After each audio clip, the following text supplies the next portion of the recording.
La reelección presidencial ha sido el eterno tabú de la política mexicana. Por años, se trató de un tema tan delicado del que ni siquiera se hablaba. Simplemente se partía de la idea de su inviabilidad. No obstante, desde que el licenciado Andrés Manuel López Obrador ocupó la silla presidencial en el año 2018, el tema fue más debatido, tanto por los detractores del presidente, que deducían que AMLO tenía intenciones de reelegirse, como por quienes lo apoyaban desmintiendo esto. Hoy, ya con el proceso electoral de 2024 bien avanzado y con el primer debate presidencial a la vuelta de la esquina, la idea de la reelección de AMLO queda desarticulada. No obstante, nunca está de más hablar de este turbulento tema. ¿Siempre ha estado prohibida la reelección? ¿Por qué está prohibida? O en dado caso, ¿quién la prohibió? Mi nombre es Luis Montiel y les invito a quedarse en este video para conocer las respuestas a estas y otras tantas preguntas sobre la reelección presidencial y las razones de su prohibición en México. Bienvenidos a El Debate Histórico.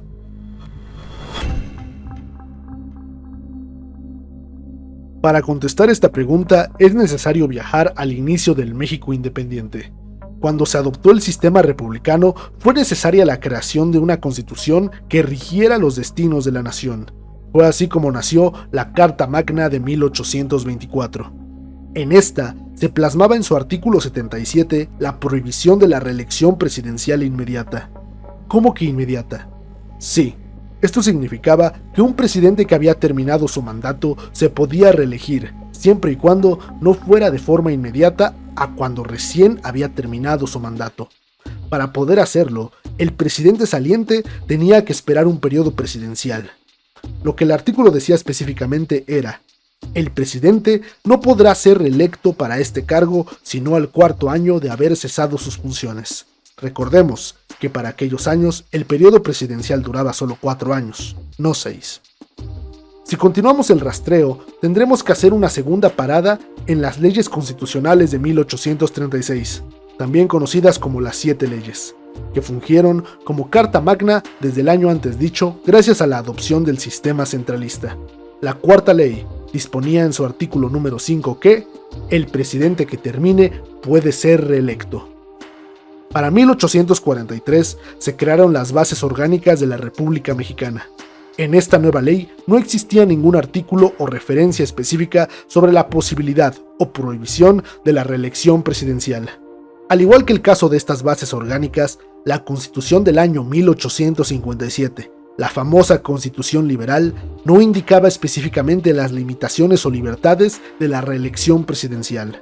El artículo 78 únicamente disponía el tiempo de duración del periodo y la fecha del 1 de diciembre como inicio de funciones.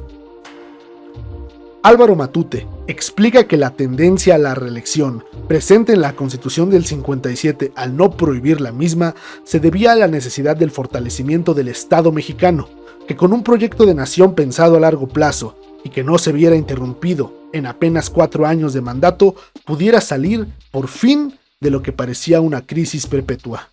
Pues es necesario recordar que la primera mitad del siglo XIX para México había estado llena de tragedias que van desde las constantes batallas por el poder hasta las intervenciones extranjeras de Francia y Estados Unidos, terminando esta segunda con el despojo de más del 40% del territorio mexicano. Fueron justamente estas leyes las que permitieron las reelecciones presidenciales de personajes como Antonio López de Santana, Benito Juárez, Sebastián Lerdo de Tejada y Porfirio Díaz. En realidad, será en este último personaje en quien nos centraremos más adelante. Sin embargo, antes hay que concluir para esta sección que la reelección no siempre había estado prohibida en México. Pues si bien en la primera constitución del año 1824 no se permitía una reelección inmediata, sí existía la permisividad de una reelección no continua. Esto para cuidar que no existiera una centralización del poder gracias a la mala experiencia que significó la figura de Agustín de Iturbide como emperador, pero tampoco entendiéndose como una prohibición total. Por otra parte, las leyes que se instauraron después, y hasta la de 1857, no centraron su atención directamente en la reelección, o si lo hacían, la permitían.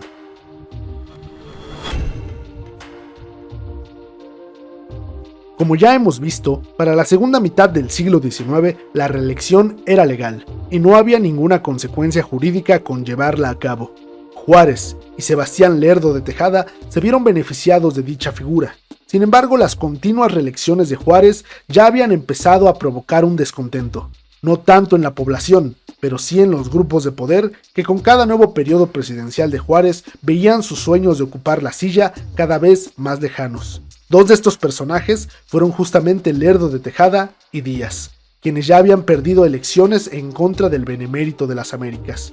Inclusive, el general se había levantado en armas fallidamente contra Juárez tras perder las elecciones de 1871 con el Plan de la Noria, el cual iba en contra de la reelección.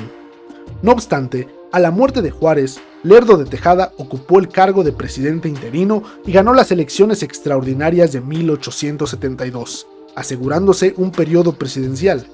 Para 1876, Lerdo de Tejada buscó la reelección enfrentándose a Díaz, al cual venció. No obstante, el general Porfirio no aceptó la derrota y se levantó en armas con el Plan de Tuxtepec, obligando a Sebastián a dejar la presidencia y asumiendo la presidencia interina el propio Díaz.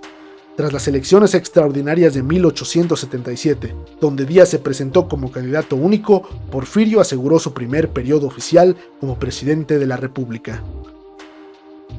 Díaz se había levantado contra la reelección, tanto contra Juárez como contra Lerdo de Tejada, por lo que habría sido un acto total de hipocresía que, una vez llegado al poder, buscara reelegirse de forma inmediata. Conociendo que debía guardar congruencia con sus palabras, Díaz impulsó que el Congreso reformara el artículo 78 constitucional, lo que se logró el 5 de mayo de 1978. Prohibiendo así la reelección inmediata, regresando el texto constitucional a lo que establecía la Carta Magna de 1824. El presidente saliente tendría que esperar 4 años para ser elegido nuevamente presidente. Sin embargo, Díaz enarboló un plan para poder recuperar el poder 4 años después de su salida de la presidencia en 1880. Estableció, mediante dedazo a su compadre Manuel González como presidente de la República para el periodo 1880 a 1884, y a mitad del cuatrienio creó una campaña de difamación contra el presidente González con el fin de hacerlo sentir incómodo en la silla presidencial y privarle de empezarle a agarrar el gusto al poder. En 1884, Díaz reasumió el poder y decidió jamás volver a arriesgarse a perderlo. Y aunque el 1 de abril de 1885 el general declaró su repudio por la reelección, el presidente movilizó un plan que se materializó cuando en 1887 la legislatura de Jalisco propuso la reelección de Díaz. Para el 4 de abril del mismo año ya había un grupo de diputados con intenciones de presentar una reforma a la ley para legalizar la reelección inmediata. Dicha ley se aprobó el 23 de octubre de 1887, y así se allanó el camino para que Díaz buscara la reelección de forma legal. Fue así como entre 1884 y 1910, Porfirio Díaz conoció el poder sin interrupción alguna. La instauración de la dictadura llevó a lo que muchos califican como la modernización del Estado mexicano y una relativa paz en comparación a los turbulentos tiempos vividos antes del porfiriato. Sin embargo, cada cuatrienio que pasaba con Díaz a la cabeza, los compadrazgos iban aumentando, así como la corrupción, la represión y la falta de democracia. Era realmente impresionante ver cómo un Porfirio Díaz de más de 70 años se negaba a dejar el poder, aferrándose a la silla presidencial con uñas y dientes. El descontento social se empezó a traducir en la constante crítica de diversos grupos a los que Díaz no le tembló la mano al hacerlos callar. Podemos concluir que la dictadura había sufrido un hórrido deterioro que parecía no querer terminar.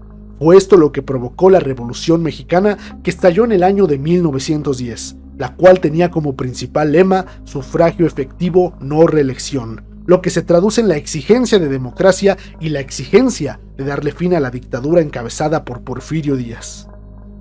Tras la renuncia y exilio del general, se dio continuidad a una batalla de cuarteles para ver quién se quedaría con el poder, esto potenciado tras el asesinato del presidente Madero. En un momento de este periodo se dio luz a una nueva constitución, aquella que nos sigue rigiendo hasta hoy en día, la Constitución de 1917.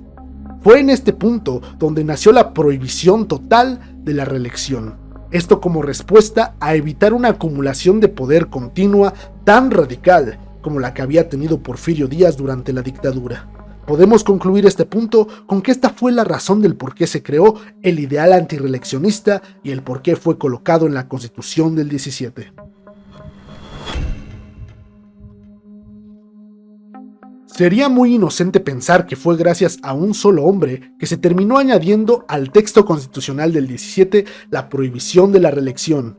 Si de verdad se tuviera que señalar a alguien, tendría que ser el clamor popular que apoyó el levantamiento de Madero en 1910, en contra del dictador bajo el lema de sufragio efectivo, no reelección. Ahora, si se quiere ser más específico, se tendría que hablar de los hombres que formaron el Congreso Constituyente de 1916-1917, respondiendo a la convocatoria de Venustiano Carranza, que fueron quienes dieron a luz el texto constitucional que hasta hoy en día nos rige.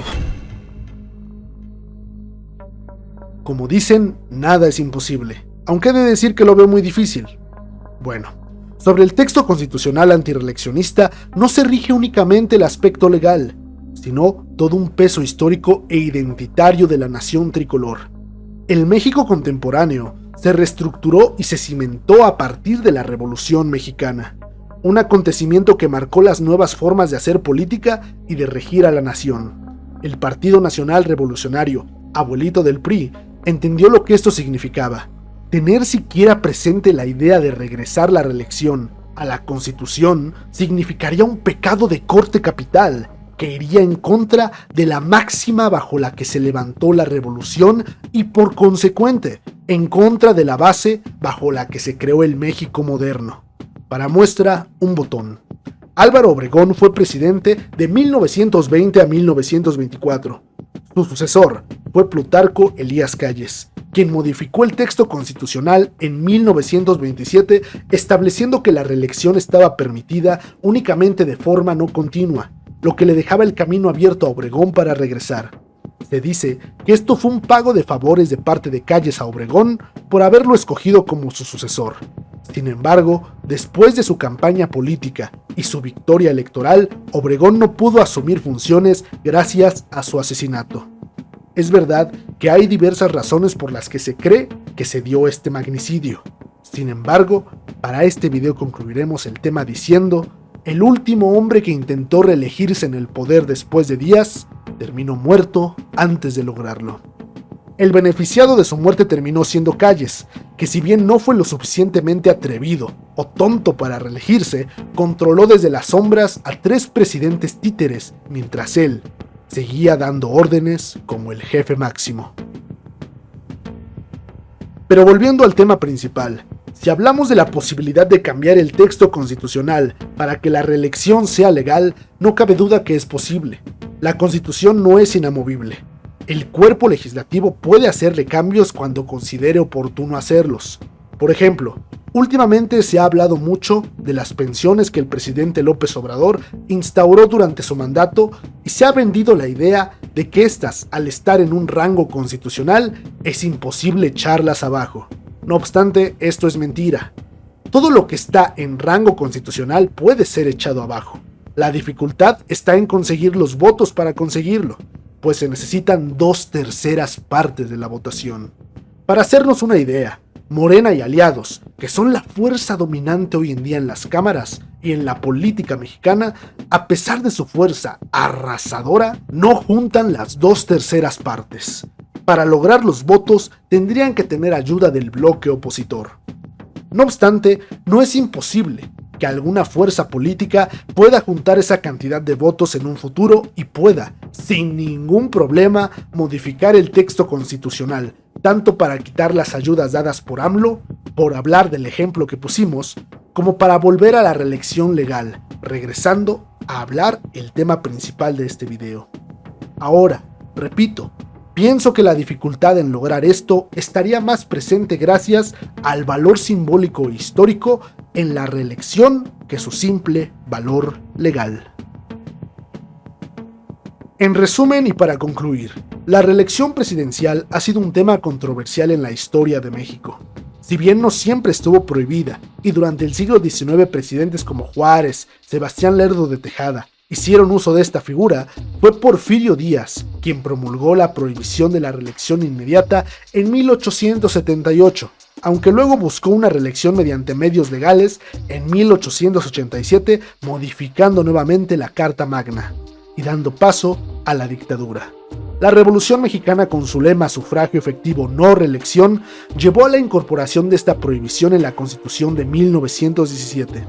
El peso histórico y simbólico de este ideal antirreeleccionista, enraizado en la lucha contra la dictadura de Díaz, ha moldeado la identidad política de México. Aunque legalmente es posible modificar la Constitución para permitir la reelección, el desafío radica en superar las barreras históricas y simbólicas asociadas con este tema. Ahora es momento de leerte a ti, que estás viendo este video. Responde en los comentarios. ¿Crees que la reelección presidencial debería ser legal en México? ¿Por qué? Estaremos leyendo sus comentarios. Sin más por el momento, les pedimos que dejen su like en el video y compartan con las personas a las que piensan les podría interesar el tema. Mi nombre es Luis Montiel y espero verlos en un próximo video. Muchas gracias.